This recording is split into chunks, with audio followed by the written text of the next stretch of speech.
मेरे प्यारे भाइयों बहनों और बच्चों, आज हम वीडियो शेयर मार्केट के बारे में बना रहे हैं। इसमें होता यह है कि आदमी शेयर में इन्वेस्ट करता है, अपना पैसा निवेश करता है। उसमें आपका भाग्य अच्छा है तो बढ़ भी जाता है और शेयर का दाम घट भी जाता है। लेकिन इसमें हमें इस बात पर विशेष ध्यान देना चाहिए कि शेयर मार्केट में पैसा जब बढ़े तो हमें उसमें से कुछ निकाल लेना चाहिए, लेकिन ऐसा नहीं करते। लोग शेयर में लगाते जाते हैं और भी पैसा बढ़ा कर लगाते जाते हैं और एक दिन पता चलता है कि सब पैसा डूब गया, जबकि ऐसा नहीं करना चाहिए। मान लीजिए आपने शेयर में 10,000 रुपये लगाया और वो बढ़कर 15,000 12,000 हो गया, तो आप उसमें से अपना कुछ पैसा निकाल लीजिए और जो प्रॉफिट है, मान लीजिए 10,000 लगाए थे, 11,000 निकाल लीजिए और जो बढ़ा हुआ पैसा है उसी को उसमें लगाइए। ऐसा बार बार करने से आपको लाभ ये होगा कि आपका पैसा, अपना पैसा नहीं डूबेगा। जब डूबेगा तो जो लगाया हुआ पैसा है वही डूबेगा और आपका पैसा सेफ रहेगा। लेकिन ऐसे नहीं करते लोग। लालच में 7.5 लाख 8 लाख रुपया एक साथ डूब जाता है उनका।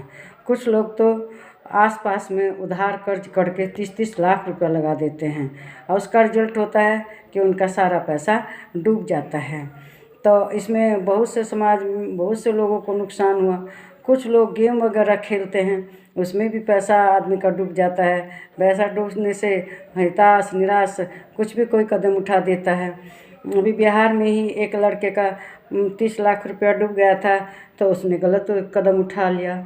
ऐसे ही एक कर्मचारी थे, कंपनी में नौकरी करते थे, उन्होंने शेयर मार्केट में लालच में लगाया पैसा, इधर उधर से लोगों से लेकर भी लगाया और उनका 35 लाख रुपया डूब गया। मान लीजिए उनकी पत्नी भी नौकरी करती थी तो उनका घर खर्च चल रहा है, उनका घर मतलब गुजारा कर रहा है। अगर मान लीजिए पत्नी ना नौकरी करती तो क्या होता, तब तो और भी उन्हें बहुत दुख उठाना पड़ता।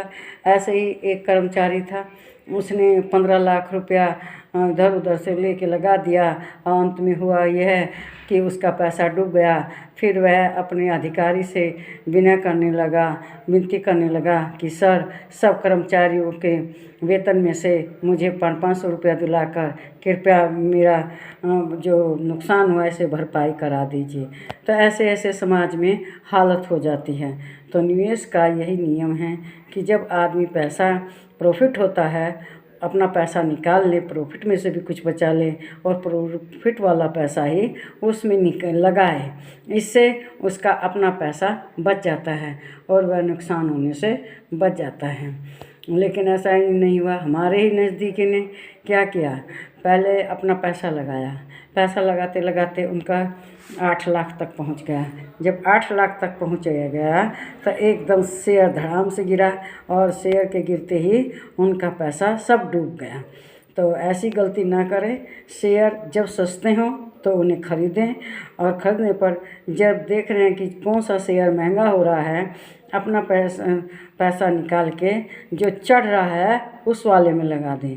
चढ़ता हुआ शेयर चढ़ता ही जाएगा और वह फिर बाद में कुछ लाभ उसमें से ले लेगा।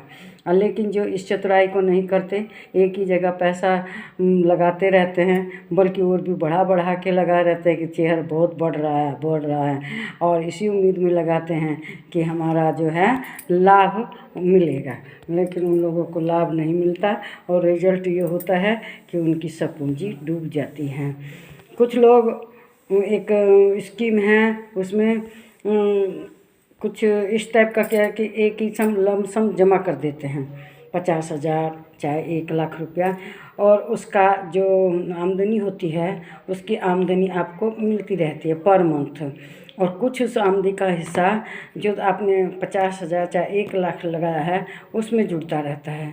इससे क्या होता है, लॉन्ग टर्म में उन्हें बहुत फायदा होता है। उनका लाखों का रुपया करोड़ों का हो जाता है 20 साल बाद, लेकिन उसमें समय लगता है और आदमी इतना समय देना नहीं चाहता। वे चाहते हैं कि आज ही लगाए हैं और 4-6 महीने में हमारा बढ़कर मिले।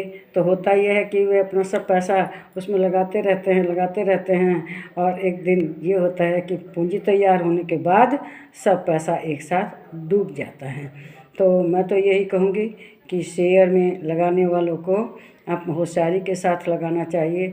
जो शेयर सस्ता है लेकिन थोड़ा थोड़ा बढ़ रहा है, वो हमेशा ऊपर जाता है, बढ़ता है, उसमें पैसा रखना, उस टाइप के शेयर को खरीदना चाहिए और वह भविष्य में ज़्यादा दाम का हो जाता है और वह दाम देता है। या बीच में भी जैसे आपने किसी शेयर में लगाया और बीच में ही आपको लगता है कि दूसरा शेयर बढ़ रहा है, कम दाम का है उससे जो आपने लगाया हुआ है, तो उसमें से निकाल के आप जो बढ़ना शुरू हुआ है उसमें लगा दीजिए। बीच में निकालने की भी सुविधा होती है, निकाल के आप दूसरे में लगा दीजिए।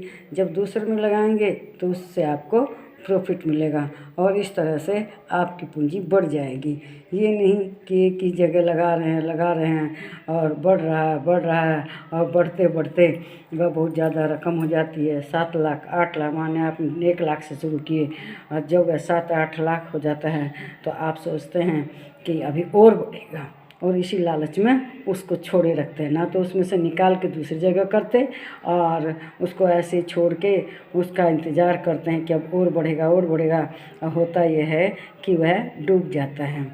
और कुछ SIP के द्वारा भी होता है निवेश, मतलब उसमें आप किस्तों में जमा कीजिए। जैसे निफ्टी वगैरह है, एक साथ न जमा, थोड़ा थोड़ा करके जमा कीजिए तो वह बड़ी पूंजी हो जाती है और बड़ी पूंजी होके वह लॉन्ग टर्म में, उसमें भी ये है सिस्टम कि जो उसका लाभ मिलेगा कुछ तो आपको मिलता है और कुछ लाभ उसमें जुड़ता जाता है। और जब लाभ जुड़ता जाता है तो लॉन्ग टर्म में बहुत बड़ी पूंजी हो जाती है, लेकिन उसके लिए आपको बहुत दिन तक इंतज़ार करना पड़ता है। मान लीजिए 1 लाख लगाए, वह भविष्य में 1 करोड़ होगा तो वह तुरंत ही नहीं होगा। मान लीजिए वो उसमें 15 साल 20 साल का समय लगता है, तो आपको 15-20 साल तक इंतज़ार करना पड़ता है। और शेयर में यह है कि डूब भी सकता है और बढ़ भी सकता है, लेकिन उसकी जगह अगर आप गोल्ड में लगाते हैं तो देखते हैं गोल्ड हमेशा चढ़ता रहता है, वह कभी ऐसा नहीं होता धड़ाम हो गया तो आपका पैसा एकदम डूब गया। जितनी आपकी पूंजी लगी है वो तो आपको मिलना निश्चित है। हाँ, उसमें से कभी थोड़ा बहुत 2-4 हज़ार ऊपर नीचे होता रहता है, लेकिन बाद में पता चलता है 4 साल बाद 5 साल बाद कि सोना जो आपने ख़रीदा था उसका कम से कम 20% 30% बढ़ जाता है और आपको बढ़ा हुआ सोने का दाम मिल जाता है। अगर हाँ आपने प्योर गोल्ड में सोना निवेश किया है तो वो है प्योर गोल्ड का दाम देगा। अगर आपने गहने बनवा दिए तो उसमें टाका वगैरह काट कर आपको मिलता है, तो उसमें मतलब उतना दाम नहीं मिल पाता जितना कि प्योर गोल्ड में मिलता है। तो मेरे ख्याल से आप लोगों को समझ में आ गया होगा कि पैसे का कैसे निवेश करें, चाहे शेयर मार्केट हो चाहे गोल्ड हो। मेरे ख्याल से वीडियो पसंद आया होगा, इसको लाइक करें, शेयर करें, इस पर कमेंट करें। प्लीज़ मेरे चैनल को सब्सक्राइब कीजिए। नमस्कार मेरे प्यारे भाइयों बहनों और बच्चों।